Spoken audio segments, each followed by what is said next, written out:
trouve surtout étrange que personne d'autre ne s'en occupe. En 1962, Brigitte Bardot n'a que 28 ans, mais la condition animale l'émeut déjà. Des animaux d'ailleurs régulièrement présents dans sa filmographie, comme un clin d'œil.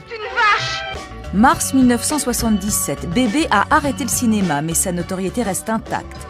Elle décide de faire de la lutte contre l'abattage des phoques son tout premier combat. Des jouets en peluche, des bébés phoques en peluche, des manteaux de fourrure pour les connes qui veulent se mettre ça sur le dos.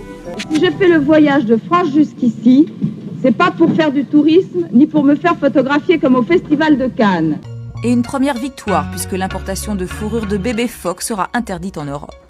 À partir de là, Brigitte Bardot va consacrer tout son temps à défendre les animaux. Chasse, fourrure, corrida, vivisection, autant de combats souvent perdus d'avance. Mais sa notoriété l'aide encore, comme ici dans le sud-ouest, à l'ouverture de la chasse à la tourterelle. Certaines traditions, quand elles deviennent des meurtres, elles doivent s'arrêter. 1986, Bébé organise une spectaculaire vente aux enchères de tous les objets de son passé glorieux. Elle obtient les 3 millions de francs nécessaires à la création de sa fondation.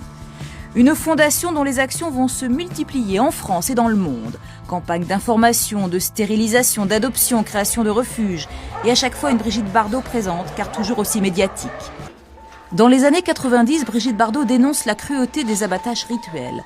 En 1996, elle est poursuivie pour incitation à la discrimination raciale suite à un article paru dans Le Figaro. Elle est condamnée et le sera de nouveau par la suite, mais elle persiste et signe. Au lieu que les gens qui sont chez nous s'adaptent à nos lois et à nos traditions, c'est nous qui sommes obligés de nous adapter aux leurs. Parallèlement, le 4e mariage de Brigitte Bardot avec Bernard Dormal, un proche de Jean-Marie Le Pen, contribue à ternir l'image de la star. En juillet 2010, à l'occasion